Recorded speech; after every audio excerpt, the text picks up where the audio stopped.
endroit où vous marchez? Espèce de fou criminel! Tueur de gâteaux! Je mets les pieds où je veux, Little John.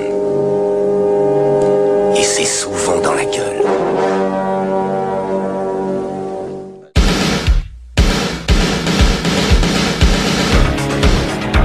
Je connais le kung-fu.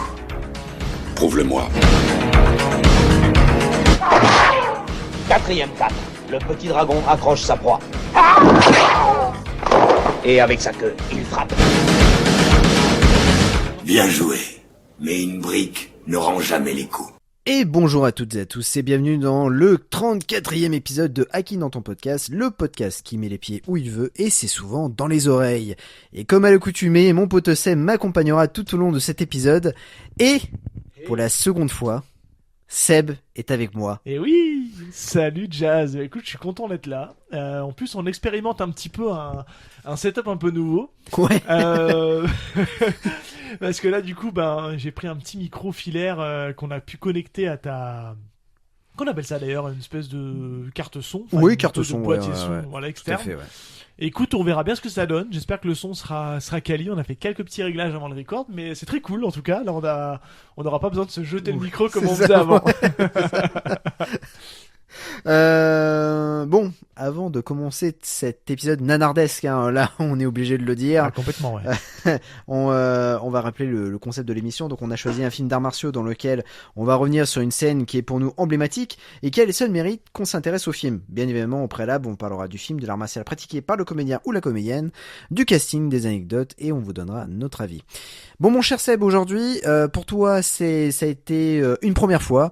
Pour moi, je l'avais déjà vu. Nous allons parler de City Hunter. Aïe, aïe, aïe, aïe, aïe, aïe. Alors, attention, le Nicky Larson, pas de Philippe Lachaud. Hein. Ah non. Non.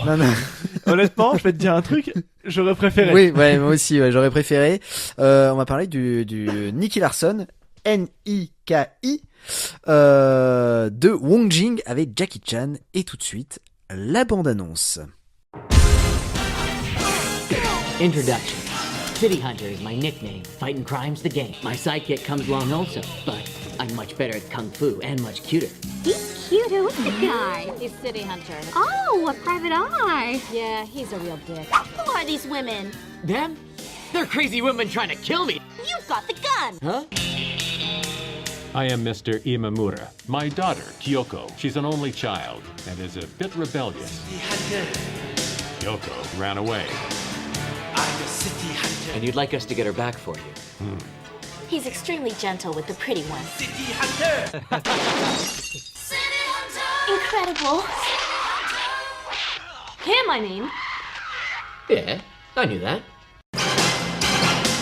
The only thing we want is your money. If you cooperate, we won't have to kill you.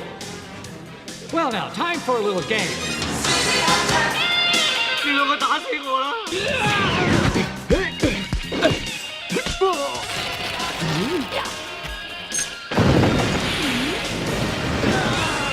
You pig!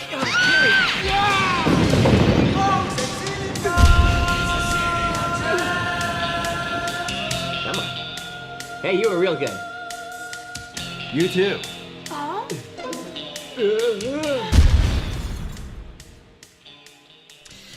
Bon, Nicky Larson, vous connaissez tous, enfin toutes et tous, c'est bien évidemment un manga à la base de Tsukasa Ojo, qui a fait les grandes heures du Club Dorothée à l'époque. Ouais, et et puis, du Shonen Jump. et du hein, Shonen Jump aussi, accessoirement accessoirement aussi. Et pour le coup, en fait, il y a eu moult adaptations, notamment Nicky Larson avec Jackie Chan, qui est la première véritable adaptation au cinéma, et suivi par Mr. Mumble qui est beaucoup plus fidèle, mais comme il n'avait pas les droits, forcément c'est pas les vrais noms qui sont dedans, mais le film est vachement bien. Et puis il y a eu l'adaptation avec Philippe Lachaud. Sans compter les noms. Oui, les OAV, ouais, tout à fait, ouais. Et puis le film Netflix qui est plutôt pas mal.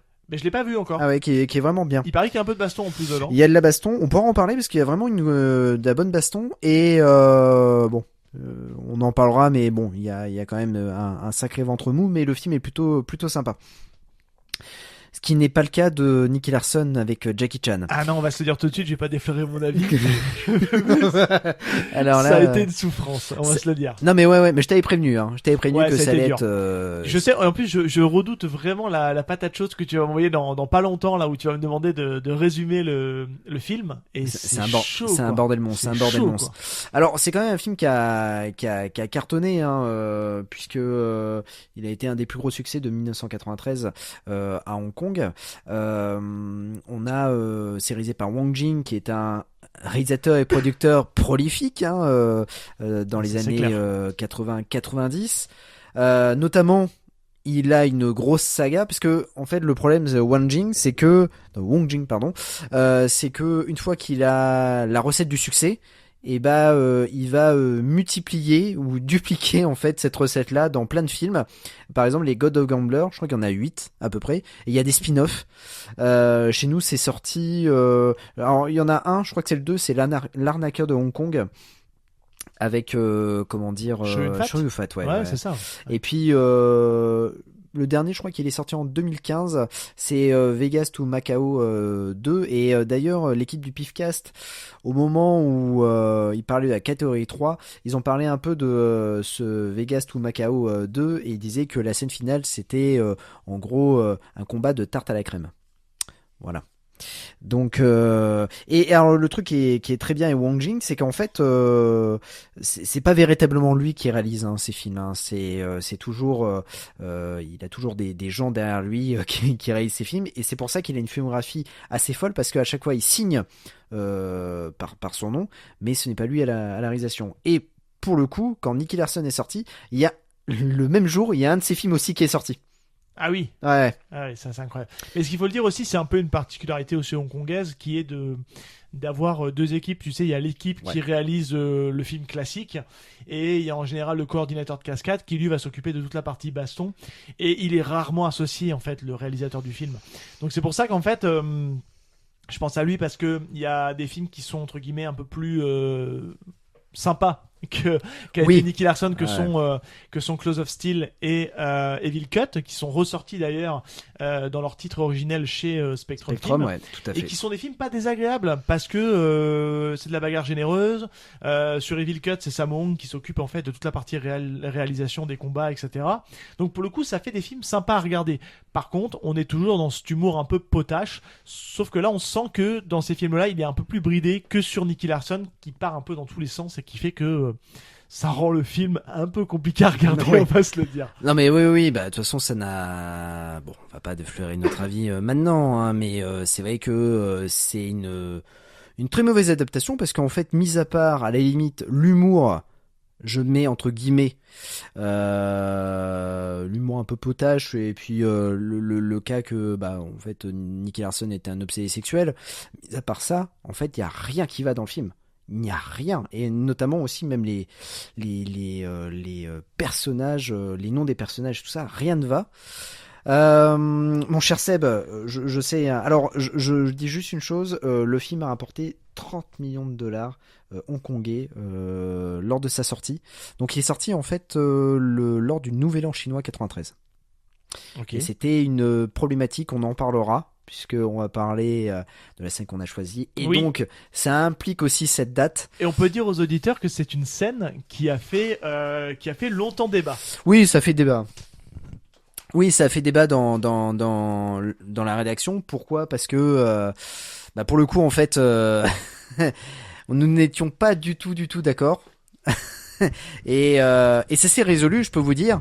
Ce débat s'est conclu ce midi. Voilà. Ouais, j'ai conclu ce midi, et tu peux le dire. J'étais quand même plus proche de la vérité que toi, tu m'as annoncé. C'est bon. Ouais. Hein, d'accord. On a compris. Bon, alors, mon cher Seb, vas-y, je vais prendre ma revanche. Est-ce que tu peux nous raconter un peu le film ? Alors, ce que les auditeurs ne savent pas, c'est que je suis chez toi, et je sais que tu possèdes le DVD, et j'ai un peu triché cette fois-ci, parce que je me sens pas de résumer le film comme ça à la volée. Donc, qu'est-ce que j'ai fait ? Parce qu'on l'a chopé tous les deux, moi je le possède aussi chez moi, j'ai du coup le DVD de Nicky Larson entre les mains, le tien, et je vais vous lire la 4e de couverture. Eh ben super. Voilà. Détective privé, Nicky Larson ne manque jamais une occasion de séduire une jolie fille. Lorsqu'il rencontre la japonaise Shizuko, il est loin de se douter qu'une bande de criminels a décidé d'enlever la jeune fille afin d'obtenir une rançon de son père milliardaire. Embarqué dans une folle croisière, Nikki et son assistante Kaori se retrouvent aux prises avec la bande de criminels qui prennent le paquebot en otage. Pour sauver Shizuko, Nikki devra s'associer à une charmante mercenaire et à un flambeur de casino. Et déjà, voilà. les 2 dernières phrases là, ça vous annonce le bordel de scénario que ça va être. Voilà, tout est dit. Tout est dit. Non, mais en plus, alors, dans ce film, on croit reconnaître certains personnages du manga. Pas du tout. Ah ouais? Ah non, pas du tout. Moi, j'ai reconnu le personnage de Saiko. Voilà. Moi, j'ai Alors, vous avez entendu le blanc. Oui, le blanc. Là, c'était un peu malaisant parce qu'on s'est regardé et là, j'ai vu Seb qui a gonflé les joues en disant ouais. Ah non, mais c'est le personnage interprété par Ching-Mi Yo, celle qui est badass. Ouais, ah bah si, c'est Oui. Seiko, je suis désolé. Oui. Alors, pour la petite histoire, en fait, c'est une actrice qui était la maîtresse en fait de Wong Jing. Donc en fait, elle a joué dans beaucoup de ses films. Et alors, on va dire l'apothéose de sa carrière, parce que c'est une actrice, je pense que quand elle s'est séparée de Wong Jing, elle a arrêté sa carrière en 98. On va dire que l'apothéose de sa carrière, c'est le film Naked Killer, qui est un catégorie 3. Et pour la petite, la petite histoire, en fait, catégorie 3, forcément, on a les actrices qui se mettent nues dans les films. Et elles, non, pas du tout. Naked Killer, réalisé par Wong Jing. Alors, est-ce que Wong Jing ne voulait pas trop montrer sa maîtresse aux yeux de tout le monde? En tout cas, une chose est sûre, c'est que on a différents. En fait, on reconnaît. Enfin, moi, j'ai reconnu, par exemple, Julia, on la reconnaît parce que bon, elle est pas non plus, on l'appelle pas comme ça dans Nicky Larson, je crois pas. Mais par exemple, l'actrice. C'est on va dire, elle est connue dans le cinéma hongkongais puisqu'elle a joué dans Histoire de fantôme chinois. Oui, que j'ai pas encore vu. Que t'as pas encore vu, mais ouais. que tu possèdes. Non, le 2 et le 3, j'ai pas le 1. Et un jour, peut-être, j'aurai le 1, ouais, mais c'est compliqué là pour l'instant. En revanche, ce qu'on peut dire, c'est que le film est très long. Il dure 1h40 et c'est déjà trop. T'en ressenti 3 heures. Ouais, ressenti 3 heures, ça part dans tous les sens. Et en plus, le petit point par rapport à la VHS, parce que moi je l'ai découvert en VHS ce film-là. Dans le DVD, il y a des scènes en plus.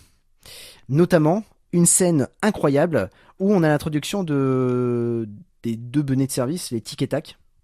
Ils sont insupportables. Qui comment dire, chante. Et en fait, il y a un méga concert qui est improvisé où tout le casting danse.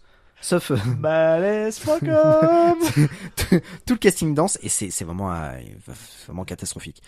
Ce qu'on peut dire par contre, moi ce que j'étais content, un point positif du film qu'on peut dire dans le casting, je parle, c'est la présence de Michael Wong. Ouais, c'est vrai. Qui est dans Le Sens du Devoir 1, qu'on va retrouver dans pas mal de productions hongkongaises, qui est un acteur que j'aime bien parce qu'il a une bonne tête, il passe bien à l'écran, etc.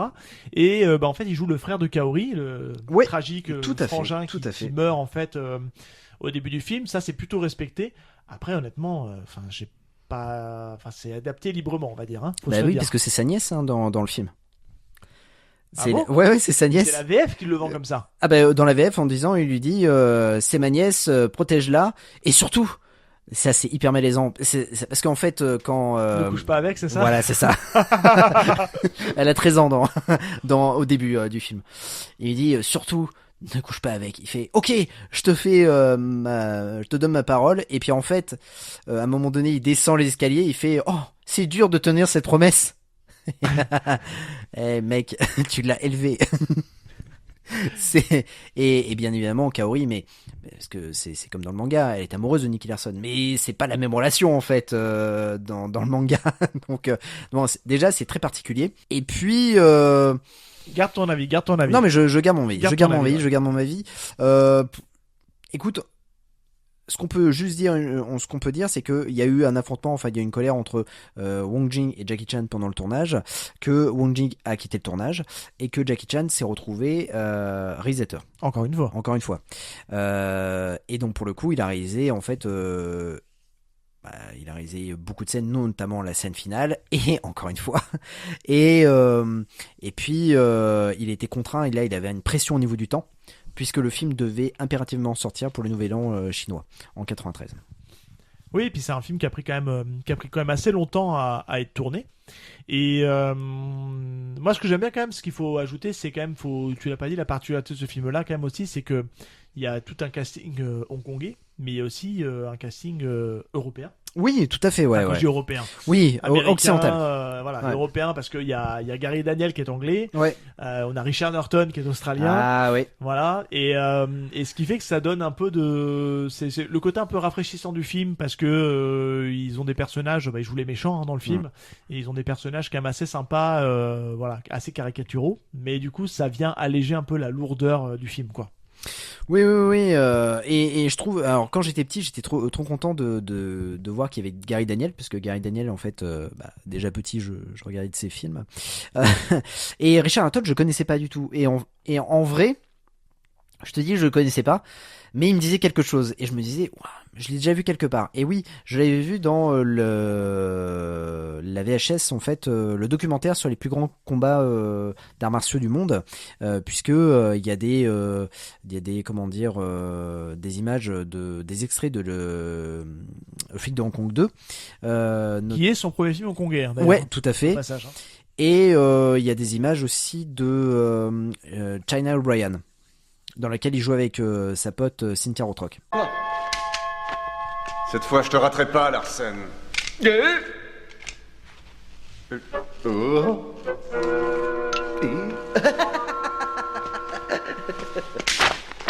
Regardons les choses avec clairvoyance. Vous êtes foutu, mon pauvre vieux. Ne me tuez pas, par pitié. J'ai des enfants, vous savez. Avec ce qu'on a contre vous, vous prendrez de la prison pour 100 ans. Je le referai plus. Je vais devoir vous punir, vos oreilles. Non, laissez-les-moi. Vous êtes méchant, c'est pas bien. Je ferai plus jamais de mal à personne de toute ma vie. Ah, je vous le jure. Je vous crois pas. Est-ce que tu veux bien nous parler parce qu'on va pas s'étaler non plus 10 000 ans sur ce film. Non, on va se dire aux auditeurs, on passe après un gros mastodonte qui est Matrix. On y a passé un peu de temps. Là, Nicky Larson, ça va être un épisode assez court, on va se le dire, parce qu'on n'a pas non plus 50 000 trucs à dire. On va passer un petit peu de temps sur Richard Norton, puisqu'on a déjà parlé de Gary Daniel. On a déjà parlé de Jackie Chan. Et on a déjà parlé de Jackie Chan, donc on pourrait en reparler, mais on choisira un bon film de Jackie Chan. Là, on est tombé un peu dans le nanar, parce que je l'ai rattrapé en fait pendant les vacances, et je t'ai dit, oh mon Dieu, quel film! Et tu m'as dit, bah vas-y, on le traite en nanar. Et puis voilà, c'est comme ça que c'est arrivé en fait. Pour ceux qui vont regarder ce film, parce que je sais que vous allez regarder ce film-là, ou que vous l'avez déjà vu notamment, il y a au début du film et même à la fin du film, il y a des illustrations de oui, City Hunter. C'est vrai. Et bah ce n'est pas de Hojo. Voilà. C'est des bootlegs. Je pense qu'il y a des problèmes de droit là-dessus. Bah d'ailleurs, il l'appelle. Alors, on a eu la réflexion. On s'est fait la réflexion ce midi. Il l'appelle City Hunter. Oui, parce qu'en fait, dans la VO, en fait, il l'appelle Hunter. Hunter, Rick Hunter. Non. Déconne pas non plus. Allez, vas-y, parle-nous un peu de l'art martial pratiqué par Richard Norton. Ouais, alors je vais parler de l'art martial de Richard Norton, mais en même temps aussi un petit peu de son parcours, parce que c'est intéressant en fait de voir comment ce mec-là est arrivé en fait à Hong Kong. Faut savoir donc qu'il est australien. C'est aujourd'hui quelqu'un qui est reconnu dans le monde de la cascade, parce qu'aujourd'hui il fait pas mal de coordination de cascade, notamment pour les films de George Miller. Tout à fait, les Mad Max, ouais. Et c'est vrai que c'est un mec qui est un pratiquant de karaté, qui fait une variante en fait du Goju-Ryu, qui est un karaté pas mal axé sur les points. C'est peut-être la forme de karaté qui se rapproche plus des arts martiaux chinois, du kung-fu. Ouais. Je vais y revenir, ça a une importance en fait, parce que c'est ce qui a permis en fait à l'ouverture du cinéma hongkongais à Richard Norton. Et c'est quelqu'un aussi qui est très habile en fait dans le maniement des armes. c'est notamment un spécialiste des scythes. Les scythes, pour ceux qui sauraient pas ce que c'est, en fait, c'est ces fameux tridents. C'est l'arme de Raphaël dans les Tortues Ninja, pour ceux qui remettent. Mais globalement, il est assez à l'aise avec pas mal de types d'armes, les bâtons, les tonfas, voilà, les scythes essentiellement, c'est là-dessus pour ça. Il est connu, vous le verrez dans pas mal de ses films, notamment je crois que il utilise des scythes dans Millionaire Express ou dans Shanghai Express, je crois qu'il utilise des scythes dans ce domaine-là. Et c'est un mec en fait qui est parti s'entraîner en fait avec Chuck Norris.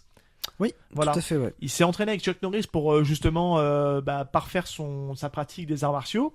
Et Chuck Norris c'est quelqu'un qui a le bras long. Il a rencontré plein de gens.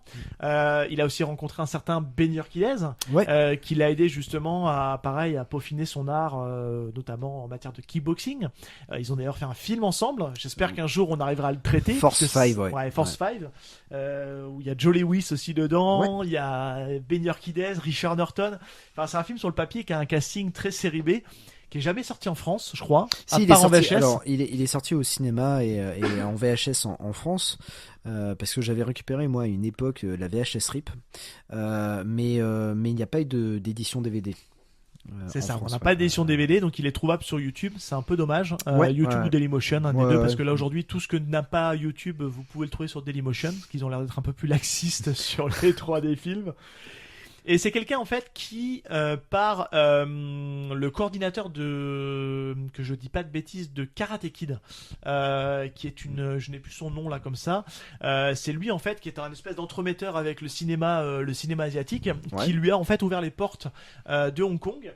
Et petite anecdote, il faut savoir que Richard Norton avait été dans un premier temps approché pour jouer dans un certain Soif de justice. Oui, tout à fait, avec Jackie Chan. Sammo Hung, Biao, Sammo Hung, le trio, voilà. Et il devait jouer le rôle du sidekick d'un certain Ben Urquidez. Il n'était pas dispo parce qu'à cette époque-là, il faisait des missions de garde du corps, donc il n'avait pas pu prendre le rôle. Et c'est un certain Keith Vitali que tout tu à fait. tiens on en parlera. dans ton cœur. Qui a pris ce rôle-là, mais c'était normalement Richard Norton qui aurait dû avoir le rôle. Et son premier rôle, ça a été avec le flic de Hong Kong 2, où justement, je vous invite à la regarder. Il y a une scène de combat assez mémorable avec Sammo Hung, qui a été assez hallucinante. Et c'est quelqu'un qui a dû s'adapter en fait, et qui par sa pratique de karaté Goju-Ryu, qui a su justement s'adapter aux techniques, non sans mal, parce que ça a été assez compliqué quand même, de s'adapter à la méthode de combat, de chorégraphie des combats hongkongaises, où il explique justement que c'est un autre rythme, c'est un autre timing, etc. Mais je trouve que quand même globalement il fait le job. Il fait le job, il est assez intéressant. Moi je trouve que martialement il est assez puissant, il est assez grand aussi. Il est hyper bon avec les armes.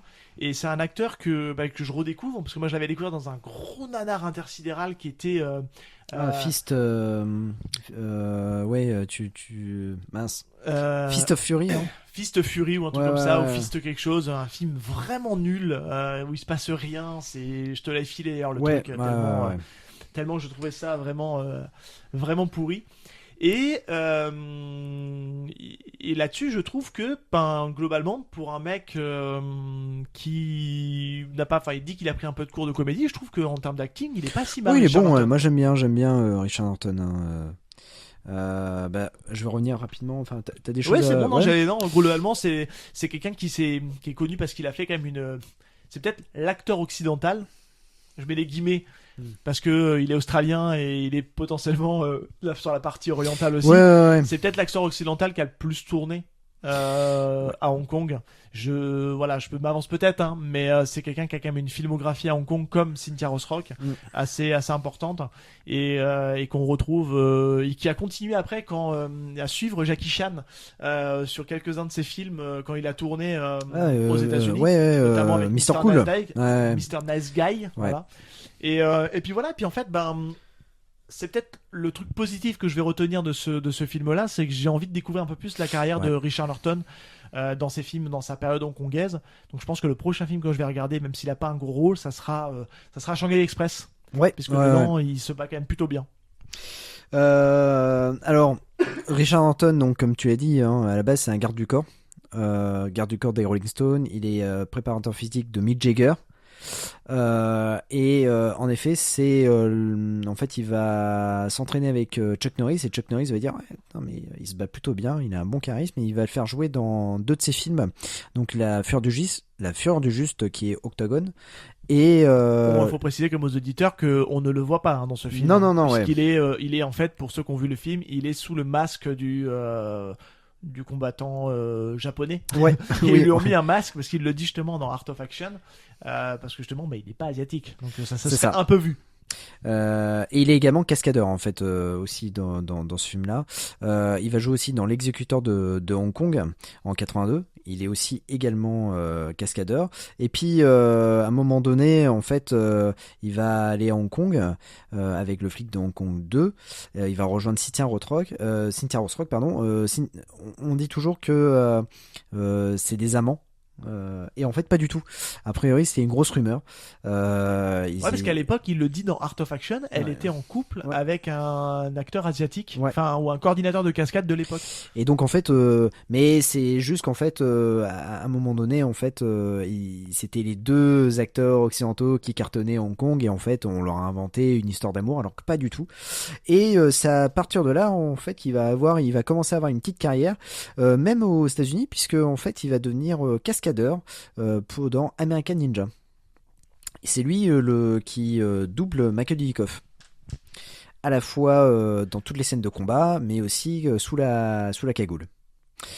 Comme tu l'as dit, Shanghai Express, Magic Crystal avec Cynthia Rothrock et puis Nicky Larson, et après il va retourner aux États-Unis.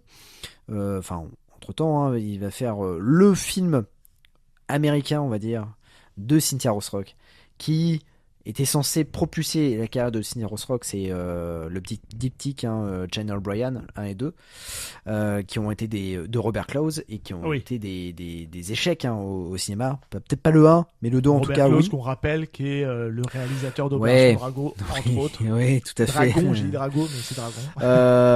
Et puis en fait après il va rejouer avec elle dans Rage and Honor 1 et 2 qui seront des super succès au vidéoclub. Et je crois qu'il joue un méchant dans Lady Kickboxer avec Cynthia Rothrock, et ils continuent à jouer ensemble les deux, parce que dernièrement en fait Cynthia Rothrock a signé un scénario où elle joue le western là. Ouais, le western là, tout à fait, avec Don Drago Wilson, parce qu'en fait au final, ils vont former une petite bande, tous. Rothrock, Don Drago Wilson et Richard Norton. Il y a même Keith Cook qui se met parfois dans la bande, et un certain Olivier Gruner. Et notamment, ça nous avait fait rire parce que lors de la sortie du film au cinéma, donc de ce fameux western, Olivier Gruner avait tweeté en disant qu'il n'avait jamais vu un aussi bon film. Je pense qu'il avait peut-être un petit peu les boules de pas... Enfin, il est comment, pas les boules, mais il avait peut-être envie de jouer dans ce western-là parce qu'il y a tous ses potes en fait. Et il fait plus rien aujourd'hui. Oliver Renner, il tourne plus, ah bah si, alors. Parce qu'il est maintenant il est reconverti dans les. Voilà, attends. Attention. Voilà. Alors, j'ai retrouvé d'ailleurs le film Fist. C'est Iron Fist. Iron Fist. Ouais, voilà, c'est ça. C'est pas le Iron Fist de Marvel. Voilà. Je préviens, Non, mais il pas une adaptation. Non, pas du tout. Non, en fait, Oliver Gruner prépare son retour avec Jalal Merhi. Voilà. C'est fou, tu me pousses à chaque fois. Est-ce que c'est ce que je pense Bah oui, bien sûr. Circuit 5, 6, 7 qui sont prévus. Non. C'est fou, hein. À chaque épisode, tu veux pas que j'en parle, mais je suis obligé d'en parler de Jalal. Mais en fait, tout est connecté. Ouais, tout est connecté. Est-ce que Richard Norton a déjà tourné avec Jalal Merhi? Je crois pas. Bon, alors on arrête d'en parler. Voilà. Non, il me semble pas qu'il est. Par contre, il a beaucoup tourné avec Billy Blanks. Notamment dans Épreuve mortelle avec Roddy Piper. Il joue le méchant. Il est dedans. D'accord. Il joue le méchant de Cyber Tracker avec Don Drago Wilson. Il a joué dans 2 ou 3 épisodes de Walker Texas Ranger. Dans le flic de Shanghai. Il a été coordinateur de cascade dans Walker Texas Ranger. Ça, voilà, il faut le dire. Oui, d'accord. Mais alors, ce qui est très drôle, c'est que à chaque fois qu'il joue dans les Walkers ou dans les Shanghai, dans le flic de Shanghai, en fait, il sait pas se battre. C'est ça qui est plutôt drôle. Il donne aucun coup. Mais Ou c'est quoi, des- c'est un running gag, un truc Ouais, comme ça, je pense que ouais. ça doit être un running gag et il joue un méchant mais qui sait pas forcément se battre et donc du coup il se fait élater par le héros à chaque fois. Donc c'est plutôt drôle à voir. Dernier truc où il avait fait un bon méchant et c'était plutôt un bon film, c'était Haute Tension avec De Stallone? Non, avec Cécile de France. Attends, mais il est dedans? Non, pas du tout. Ah ouais, je me raconte. Non, avec Macaulay Culkin. Oh, purée. Ouais, Peut-être un ces film, références. un film de 1995 dans lequel Macaulay Culkin lève la jambe. Ah oui, et il s'est Ouais. claqué après ou pas? Oui. Non, il fait un combat final Oh contre... putain, Zélène. Oh, oh Zélène. Ouh. Je prends ma retraite. Donc voilà. Et puis il continue, hein, parce que tu parlais de George Miller. Il continue à faire des coordinations à être coordinateur de cascade. Et puis il a ouvert son école de jiu-jitsu aussi. Ouais, parce qu'il explique justement que ça a été sa découverte en fait récente. Alors je me suis pas mal documenté avec Art of Action. En fait, avant de te rejoindre, je me suis mis l'épisode qui le concernait justement sur la route. Et il expliquait justement qu'il avait découvert et qu'il est tombé amoureux du jiu-jitsu récemment. Et il s'y est mis à fond et encore perdu dedans. Et ouais, il a un sacré bon niveau maintenant. Mais c'est vrai que c'est intéressant parce qu'il a une vision de coordinateur des cascades quand tu écoutes un peu ce qu'il te dit. En tout cas, malheureusement, je vais peut-être te jeter la pierre, mais je n'ai pas vu les derniers Mad Max sur lesquels il aurait pu collaborer. Mais c'est vrai que il a une approche vraiment intéressante parce que pour lui, il veut que ça soit quelque chose d'assez naturel et fluide et que quand on regarde en fait une scène de combat, que ça soit quelque chose d'assez logique et qui aille vraiment, qu'on ait vraiment la sensation un peu de quasi-réalisme en fait dans la façon de se battre. Et c'est vrai que c'est une vision intéressante parce que on pense des fois dans des trucs un peu trop chiadés ou même ils veulent faire trop réaliste et puis en fait c'est saccadé, c'est pas du tout ça rend pas super bien. Donc il a une approche intéressante. Après faut voir s'il fait d'autres choses. On n'a pas poussé le vice à aller voir tout ce qu'il avait chorégraphié. Ouais. Mais en tout cas, il a une vision intéressante. Bon. On a terminé avec Richard Anton, à moins que tu veux rajouter quelque chose. On va pouvoir passer à notre avis. Ouais. Allez, est-ce que tu veux commencer? Non, je vais te laisser démarrer. Super. Allez, démarre. Donc le film est une daube et donc non, c'est nul. Non, c'est nul. Non, alors quand t'es petit, parce que moi je l'ai vu, j'avais 9 ans, j'étais trop content parce que c'était un Jackie Chan et c'est vrai que j'étais dans ma Jackie Chan furie à l'époque et donc du coup pour le coup j'avais beaucoup aimé.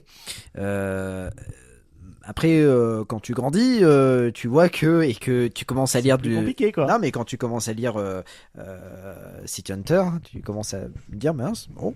Et quand tu vois surtout Mr. Mumble, tu fais ah ouais en fait non alors ça n'a rien à voir.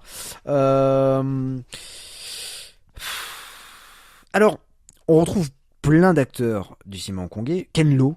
Moi j'aime bien le retrouver ce oui, moi aussi, voilà, Ken Lo. alors il y a mais Michael Wong aussi, enfin je veux dire tu tournes autour du pot, défonce-le le film, oui, voilà. c'est bon. Non, c'est vraiment pas bien. Ce film est une merde. Ouais. Je peux le dire. Non mais c'est vraiment pas bien. Je ne dirai rien sur ce film. Non, c'est vraiment pas bien. C'est pas bien du tout. Il a mal vieilli. C'est pas drôle. Les sketchs, les gags sont très très lourds. On a un running gag où Jackie Chan a faim et donc il est prêt à manger une souris parce qu'il a terriblement faim. Il est prêt à me faire du cannibalisme. Oui, aussi. ouais, tout à fait. Ouais, il imagine des gens en nourriture. Alors. Quoi? Alors. Là. Auditeur, vous voyez pas la tête de Jazz, mais il en prépare une grosse là. Voilà. Alors. En fait, non, il imagine pas vraiment. En fait, il imagine des seins. En fait, comment dire, le personnage féminin vient vers lui et lui, en voyant, en lorgnant sa poitrine, il imagine des burgers. Ouais. Voilà. Grande classe. Ah ouais. Très grande classe. Comment dire, il y a une référence à Die Hard 2 dedans. Ok. Ouais. Alors sans blague, c'est vraiment une référence qui a été mentionnée par Wong Jing. En fait, c'est la scène où Gary Daniels s'entraîne. Oh. Mais quoi, dans sa chambre d'hôtel? Ouais. Mais je vois pas la ref. Je sens la connerie. Non mais quand le méchant là de Die Hard 2 s'entraîne tout nu. Ah ouais. Oh, ouais. Voilà. C'est nul. Bah oui. Voilà. Oh mon dieu, au secours. Il y a des références à... Bon, après, je veux dire, soyons fous. Il y a une référence à Street Fighter. Ouais, alors j'étais extrêmement déçu. Ouais. Parce qu'en fait, tu me l'as survendu ce truc-là. Non, je t'ai pas survendu. Si, tu m'as dit c'est oh là là, c'est la meilleure adaptation de Street Fighter. Parce que c'est vrai, attends. Mais c'est nul en fait quoi. Mais non, mais je veux dire la meilleure adaptation, oui, parce que quand c'est Van Damme la meilleure. Non, alors bon, si. là, oh là si. Non, mais c'est drôle, et on retrouve les musiques et tout ça. Il y a juste un truc, c'est que c'est au niveau du nom. À un moment donné, Jackie Chan, le personnage de Honda, sauf qu'il ne peut pas, prendre le mot Honda puisqu'il est en partenariat avec Mitsubishi ou Toyota, je sais plus. Et donc il ne peut pas prendre le nom Honda, donc c'est Hondé. Ouais, on peut dire que c'est un problème de prononciation parce qu'à la limite, on peut se dire que Street Fighter est un jeu japonais, on est sur un film hongkongais, on pourrait dire là en cantonais ça se prononce pas pareil quoi. Et Wong Jing en fait il est véritablement fan de Street Fighter puisque un peu plus tard, je crois en 94, il va réaliser Future Cops, la parodie de Street Fighter. Oui, que vous avez parlé d'ailleurs dans Nanorologie, qui est une catastrophe. Voilà, c'est vraiment une purge monumentale, mais je peux pas le défoncer vraiment le film parce que on a quand même passé un bon moment à rire, mais c'était quand même vraiment pas bien. Mais en l'occurrence, voilà, Nicky Larson, et en plus, c'est ce qui m'énerve, c'est qu'il y a des références vraiment à City Hunter avec la massue et autres, mais ça arrive tellement, mais comme un cheveu sur la soupe. Voilà, c'est ça que c'est pas ouf. À noter que la musique, alors si moi je sauverais une chose, c'est la musique. Toi ça t'a pas marqué, moi c'est la BO du film non. Qui bon, moi j'ai plutôt apprécié. Alors j'ai vu que c'était Andy Lo qui l'avait chanté. Le Andy Lo, qui est en fait une pop star dans. Oui, en fait on regarde, une pop star. Il y a quand même beaucoup d'acteurs hongkongais. Ils ont une carrière dans la musique quoi. Ouais. Beaucoup. Mais a priori c'est voilà, il a sorti pas mal d'albums. Oui, comme Jackie Chan. Quoi. D'ailleurs, excusez-moi, je suis un peu taquin. D'ailleurs, sur Instagram, je suis tombé sur un clip avec Jackie Chan. Je crois que c'était pour le Nouvel An. C'est plutôt drôle. Mais il y a une chorégraphie et tout ça, c'est hilarant. Non, mais a priori c'est Andy Lo. Mais j'ai pas trouvé véritablement l'information pour me certifier ça. Mais oui, a priori c'est Andy Lo qui chante en tout cas le générique final. Et puis le générique d'introduction puisque ça commence avec la chanson. Concernant le casting féminin, je répondrai juste voilà. Accessoire. Ouais, accessoire. Bah le problème c'est Wong Jing. Donc Wong Jing il va utiliser les femmes vraiment pour il va essayer de les déshabiller voilà au maximum. Non, enfin voilà, c'est des faire valoir. Voilà, je dirais ça. Je te laisse la main. Ouais. Bon, je vais faire assez court parce que moi j'ai pas aimé. Voilà. Je tiens l'épisode de fou. Je tiens à m'excuser auprès de Yo, de la team Tomodachi avec qui on a discuté sur Instagram et je lui disais je m'excuse d'avance mais je vais le défoncer le film. J'ai pas du tout aimé. Et lui il avait son regard d'enfant. Ouais. Et j'ai dit mais tu l'as revu quand? Il y a pas longtemps. Oh, il y a pas si longtemps que ça. Et je dis mais regarde-le maintenant. Ça va te poser problème. Et non, moi j'ai pas adhéré en fait, c'est tout ce que je déteste. En fait, il y a un truc qu'on peut sauver et on va y venir. C'est grosso modo la scène de fin. Et même martialement, c'est pas dingue. Tout le film, c'est pas dingue. C'est un film en fait qui a un problème, c'est qu'il a le cul entre deux chaises. En fait, on a l'impression qu'il essaie d'être drôle. Et je retrouve pas en fait le personnage de City Hunter. C'est-à-dire qu'en fait, le personnage de Ryo Saiba, il faut savoir en fait que c'est un gros lourd, c'est un gros pervers. Il cherche de choper toutes les meufs, mais il a des moments de consécration, il a des moments de grâce, il a des moments de classe intersidérale quoi. C'est-à-dire qu'à des moments il devient hyper sérieux. Enfin, moi j'ai un podcast manga où on parle du premier chapitre. Dans le premier chapitre, il faut savoir qu'il passe pour un gros lourd avec la nana qu'il doit sauver, mais au final il fait une dinguerie quoi. Il met sa main entre le canon et le personnage qui veut dessouder parce qu'il doit pas péter la vitre qui est derrière. Et il fait ça avec classe, avec sérieux, il y a une pose iconique et tout ça. À aucun moment on retrouve ça dans le film. À aucun moment Jackie Chan est classe et a la stature de Ryo Saiba. Il passe son temps à faire le pitre. tu sais, on parle toujours de mettre les potards à 11, voilà. Ouais. Mais en fait, pour ce film-là, ils ont décoché une case supplémentaire. Il y a un potard à 12, du coup. Ça n'arrête pas, c'est épuisant comme film. Les blagues sont pas drôles, j'adhère pas du tout aux blagues, et c'est un film qui part dans tous les sens. Il y a pas je trouve qu'il est pas structuré en fait. On part sur plein de personnages et compagnie, on comprend rien de ce qui se passe. Enfin, j'exagère, j'avoue. Mais j'ai pas apprécié le film. Et il y a eu la petite respiration à la fin qui me permet de me dire, ok, cette scène-là, elle est cool. Ouais. Mais j'ai regardé ma montre quoi. J'ai pas du tout adhéré. Et je l'ai dit à plusieurs reprises que j'avais du mal avec l'humour HK parce que c'est pas nos codes et parce que ça s'accroche pas. Mais en fait, ce changement-là, il a un peu évolué parce que me suis abreuvé de plein de films hongkongais et je commence à adhérer de plus en plus avec l'humour hongkongais. Ok, ça marche, ça passe. Je suis presque c'est un film que j'ai globalement pas trop apprécié, mais le premier flic de Hong Kong, il y a quelques scènes qui m'ont esquissé un sourire parce que je trouvais ça drôle. C'est pas tout le temps drôle, mais il y a des passages qui sont drôles. Là, Nicky Larson, il rate tout ce qu'il entreprend. Ouais, enfin, à un moment donné, Jackie Chan, il est en roue libre totale, il est pas du tout maîtrisé, contrôlé, et ça passe pas. Je suis désolé, moi j'ai pas du tout adhéré. Non, je suis totalement d'accord avec toi par rapport à ça. Alors, tu sais que pourquoi ce film s'est fait et pourquoi ils ont choisi Jackie Chan. Non. Mais en fait, les fans de Jackie Chan, en fait, il y a eu une sorte de question qui a été posée. Et il y a un nombre de votes de folie qui ont annoncé que Jackie Chan devait jouer le rôle de Ryo Saba. Et à partir de là, ils se sont dit, on va faire un film. Mais il aurait pu faire un bon Ryo Saiba, mais il aurait fallu écrire un scénario. Il aurait fallu bien diriger le personnage, bien écrire le personnage, et faire en sorte qu'il y ait un vrai réalisateur qui drive Jackie dans le rôle quoi. Là, il est pas drivé quoi, il est en roue total comme tu le dis en plus tout à l'heure, le réalisateur, il est parti en cours de route. Oui, il est parti. On sait très bien que c'est Jackie Chan qui est derrière toute la partie combat, toute la partie action, toute la partie cascade, c'est lui et sa stunt team, son équipe de cascade. Mais à côté de ça, on te met des personnages, on t'invente des trucs, enfin t'es là, tu te dis non, ça va pas quoi.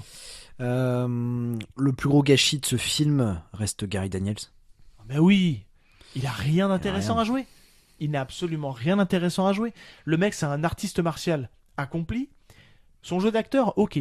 J'entends que son jeu d'acteur, il n'est pas toujours au point. Même là, il n'est pas au point. Richard Norton joue mieux que Gary Daniels dans le film. Mais putain, pardon, purée. Vous avez un acteur qui fait du kung-fu, en plus, qui sait se battre, qui martialement est quand même plutôt agréable à regarder. À aucun moment c'est mis en valeur. Il a 1 ou 2 coups de pied intéressants. Et terminé. Et c'est un énorme gâchis. Je me dis, purée, il y a Gary Daniels, ça va au moins sauver le truc. Pas du tout. Alors pour la petite histoire, en fait, Norton et Daniels ont été vachement choqués du film et de la production du film. Et c'est pour ça peut-être que Richard Norton, dans Art of Action, il n'en parle pas des masses de Nicky Larson. Puisqu'en fait, il ne savait pas quoi jouer. Parce que le scénario était écrit un peu tous les jours. Et donc, en fait, Norton et Daniels ont signé parce qu'ils se sont dit, c'est cool, on va pouvoir c'est faire une occasion de jouer dans dans le hongkongais, quoi. Mais ils savaient pas quoi jouer, et ils étaient un peu perdus. Mais en vrai, ça se voit à l'écran parce que quand on leur demande de jouer les méchants, ils jouent très bien les méchants, un peu surjoués, tu vois, mais ils jouent très bien le. Oui, mais ça va avec le manga. Voilà, tu vois. Ils jouent très bien les méchants, un peu caricaturaux, etc. Il y a un moment donné, en fait, t'as l'impression que quand on lui demande de jouer la comédie, il est surpris de devoir jouer la comédie. Et là, tu te dis, aïe, ça sonne pas bien, quoi. Ça, qu'il essaie de faire un peu de comédie, tu te dis, bon, ouais, ok, ouais. Est-ce que tu as des choses à ajouter sur Nicky Larson ? Non, franchement, bon, si vous voulez rigoler, parce qu'il y a des moments où c'est un peu gênant, il y a un côté très nanar, ce qui fait que ça peut vous faire rire à certains moments, mais malgré lui, non, il n'y a rien à rajouter. C'est un film que j'ai pas apprécié, que je ne reverrai pas.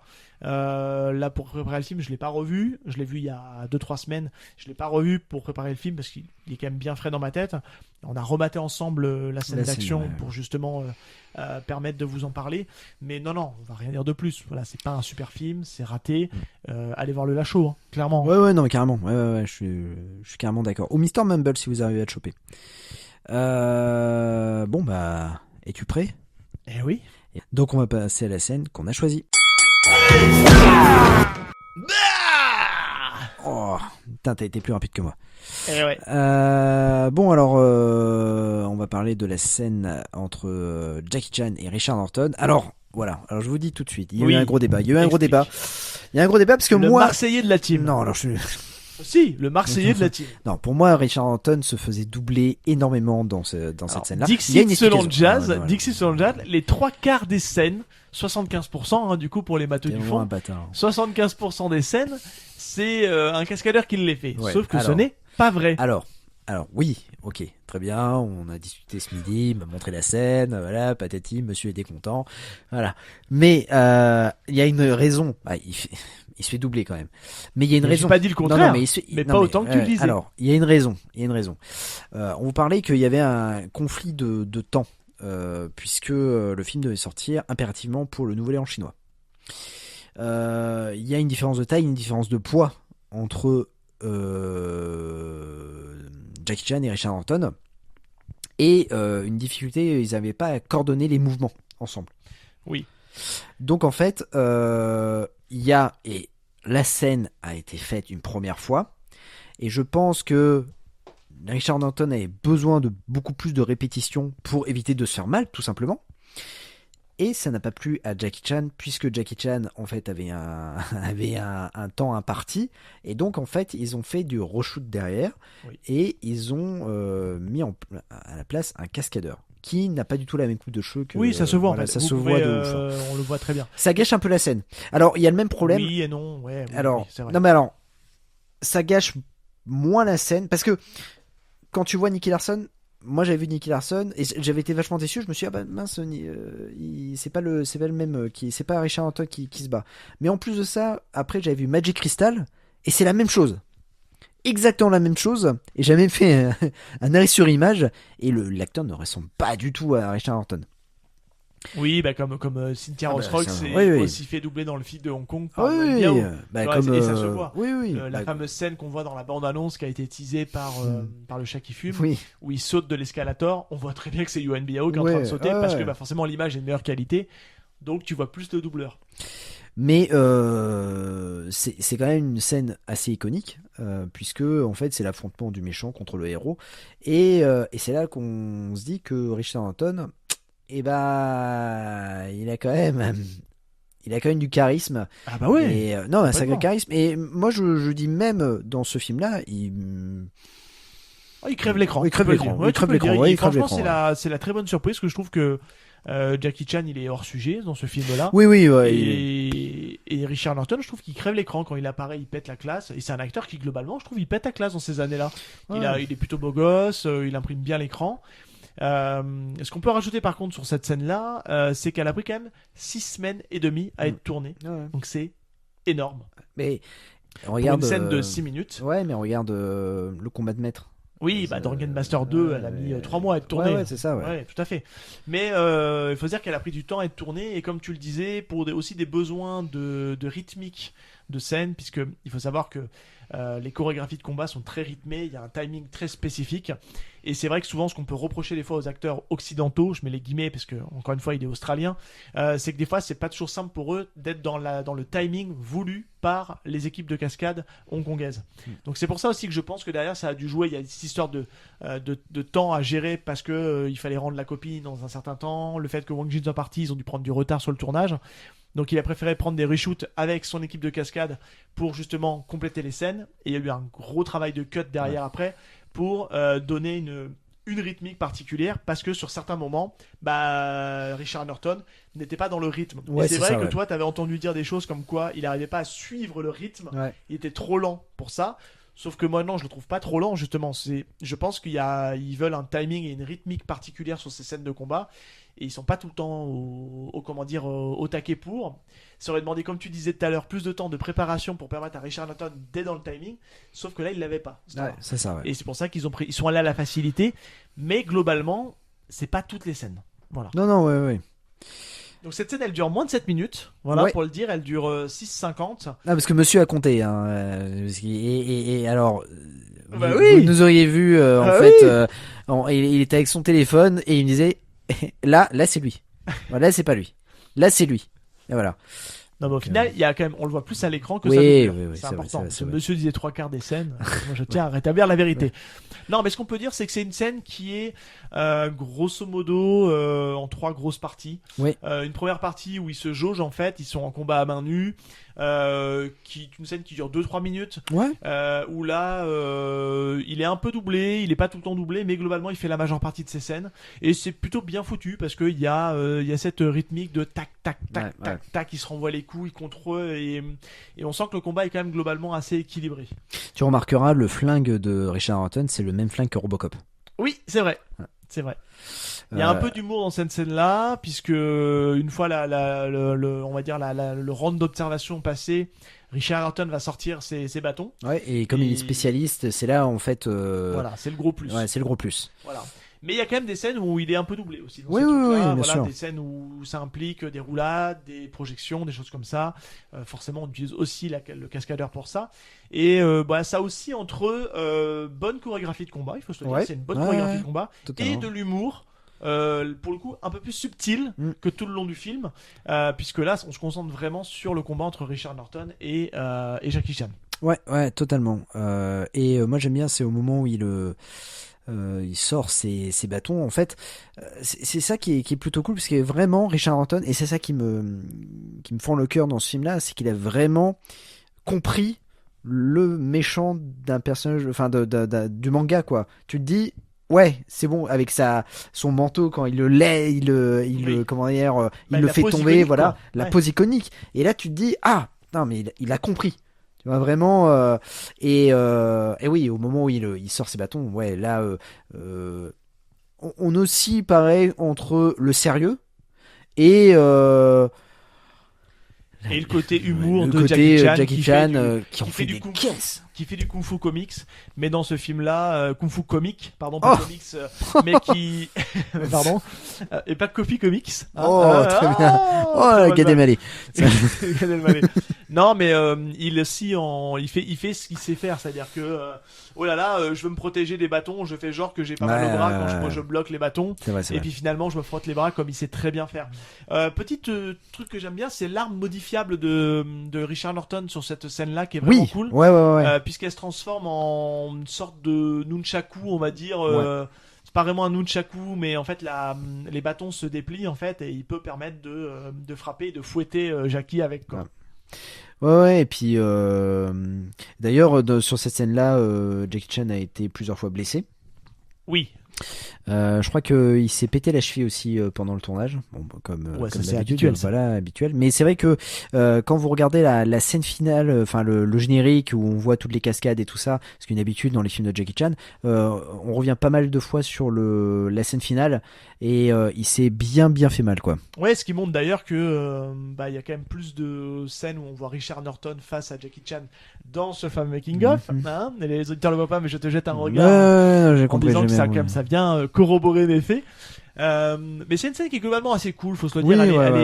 Elle est bien rythmée, ce qui est pas le cas du film, c'est vraiment agréable à regarder. Il y a des scènes au moment où ils affrontent bâton contre tonfa. Jackie Chan a des tonfa. Richard Norton a ses bâtons, c'est des bâtons métalliques, hein, c'est des barres de métal que je vous dis qui sont modifiables, et tout ça pour finir dans un final assez gaguesque, on va dire. Ouais, totalement. Parce que il finit par marcher sur ses bombes et c'est les écrans télé qui lui pètent à la gueule. Oui. Et... fin du combat, quoi. Ouais, c'est vrai que la fin. Et ça marche bien pour le coup. Ouais, ça marche bien. Et moi, ce que j'aime bien aussi dans ce film-là, aussi dans ce combat-là, pas dans ce film-là, dans ce combat-là, c'est la transformation physique de Richard Norton, qui fait de plus en plus flipper au fil du combat, et à la fin, en fait, il est méconnaissable, le mec. Mais oui, parce qu'en fait, ce qui est hyper intéressant, c'est que il transpire. Ouais. Ça se voit. Et plus le combat avance, plus il est dégoulinant de sueur, et ses cheveux deviennent gras, et c'est ce qui permet aussi de repérer, c'est le petit tips, hein, le cascadeur a à peu près la même coupe de cheveux, mais c'est pas la même teinte de cheveux, et les cheveux sont secs. Ce qui ne sont pas les cas des cheveux de Richard Norton à la fin, ils sont plus secs. Tout à fait. Plutôt bien dégoulinants, on va dire. Donc non, mais mis à part ça, voilà, enfin la scène est très recommandable. Oui, la scène est très recommandable et c'est pour ça qu'on parle de ce film-là, parce que ça suit le concept. Hein, on choisit une scène qui vous permet après qui sauve le film, on va dire. Bon bah écoute, mon cher Seb, je crois que, enfin, on a fait le tour. Oui, complètement. Voilà. Alors le film est disponible, alors pas forcément en Blu-ray. Je crois pas qu'il soit disponible en Blu-ray. Alors il y a un Blu-ray qui existe. Ah, il y a un Blu-ray qui existe. D'accord. Okay. Je pourrais pas te dire si c'est un Blu-ray français qui a été édité, mais je l'ai vu passer à 2-3 reprises sur Vinted. On peut que vous rediriger. Il reste encore des stocks neufs par endroit. Il est aussi présent dans un coffret Jackie Chan. Oui. Alors, mais c'est le coffret le plus cher, hein, c'est le coffret bleu. Oui, alors ça, laissez tomber. Parce que clairement, c'est le coffret qui cote à 200 balles, 150-200 balles. Et puis en plus, il n'y a pas non plus. Voilà, c'est pas non, non plus les grands films, on ne peut que vous rediriger vers la copie HK vidéo, qui est une bonne copie. Les prix sont assez variables, ça va de 5 à 15-20 balles. 5 € est peut-être le meilleur prix que 15, mais pas 15, parce que ça vaut pas le coup. Moi, je sais que je l'ai payé moins de 5 €. Et je suis content de l'avoir payé moins de 5 €, quoi. Et puis vous verrez la version longue. C'est pas mal ça. Oui, tout à fait. Mon cher Seb, on en a terminé avec cet épisode. J'espère que ça sera audible pour les auditeurs. Ouais, j'espère aussi. Hein, c'est un premier test. Alors, mon nouveau micro. J'espère que le son sera pas trop à géométrie variable. Alors, ça va être très drôle parce qu'en fait, dans le backstage, on va vous dire, en fait, on va enregistrer 2 épisodes tout de suite. Donc, premier épisode Nicky Larson, deuxième épisode, c'est l'épisode dans 15 jours. D'ailleurs, on va parler un peu de cet épisode en 15 jours. Hein. C'est un peu le running gag de. Ah oui. Je te saoule avec ça. Hein. Voilà, le running gag. Et on va enfin pouvoir en parler. C'est ça. J'ai pris une grosse claque. Voilà, je dis juste ça. Ce qu'on peut dire aussi, parce qu'avec la timeline, vous avez entendu donc l'épisode sur Matrix. Oui, tout à fait. C'est un épisode qui vous aura plu. Pour les coulisses, on l'a enregistré juste avant les fêtes, histoire de pouvoir justement démarrer l'année tranquillement. Mais on peut donner un peu d'actualité parce qu'on est encore un peu dans le temps d'en parler. Vous avez eu aussi juste avant Matrix, vous avez eu l'épisode avec Babar de la team Peggy 18. Oui. Donc on vous en parle là parce que j'ai eu la chance et surtout je vous remercie ici puisqu'on est dans la timeline de m'avoir invité, parce que derrière j'ai fait une émission avec eux où j'ai parlé de mon amour de Gears of War sur Xbox 360 et puis après Xbox One avec le remaster. C'était une chouette émission. Je m'attendais à ce qu'on fasse une émission d'1 heure parce que à l'époque du coup Mathieu m'avait dit tu verras, ce sera assez court, et puis finalement on a fait une émission de 2 heures. Donc je sais pas s'il va couper un peu ou pas, je sais pas ce que ça a donné au final, mais on a fait une grosse émission, donc j'espère que c'est une émission qui vous aura plu. Dans tous les cas, on vous mettra tous les liens dans la description du podcast concerné. Et très bien, on embrasse toute l'équipe de Peggy 18. Qui sont des chouettes gars. Tout à fait. Et je suis libre si vous voulez parler de True Crime New York City, qui est un super jeu. Voilà. Avec le chien ? Non, il n'y avait pas de chien dans celui-là. C'est dans l'épisode GameCube où il y a le chien. Ah, d'accord. Ouais. Moi, sur PS2, celui-là, il est chouette, celui-là aussi. Écoute, on se retrouve alors on va se retrouver bien évidemment dans une semaine avec un Hiking dans tes films préf. Un super invité. Je crois, non ? Oui. Si tout se passe bien. Bon, on a que des super invités, non ? Ouais, on a que des voilà. Mais si tout se passe bien, c'est c'est un invité un peu spécial. Voilà. Oui. Et puis dans 15 jours, on vous parlera de ce fameux running gag et avec un super film. Tu sais quoi ? On peut donner un indice ? Oui. Le film a la même nationalité que Richard Norton. Oui, totalement. Oh, très bien. J'aurais pas dit mieux. Mic drop. Non, déconne pas, mec. Déconne pas. Ce qu'on peut vous dire, c'est de continuer à mettre 5 étoiles sur les applications de podcast afin que l'on soit un peu plus référencé. N'oubliez pas qu'en fait iKick aussi a une vie sur YouTube. Vous pouvez aussi retrouver les épisodes sur YouTube et puis quelques émissions aussi sur YouTube, notamment des iKick dans ton cache et puis aussi des unboxings et les séries, sur les séries aussi iKick dans ta série, bien évidemment. On se retrouve la semaine prochaine pour iKick dans tes films bref, et puis dans 15 jours dans iKick dans ton podcast. Allez, ciao tout le monde. Ciao tout le monde.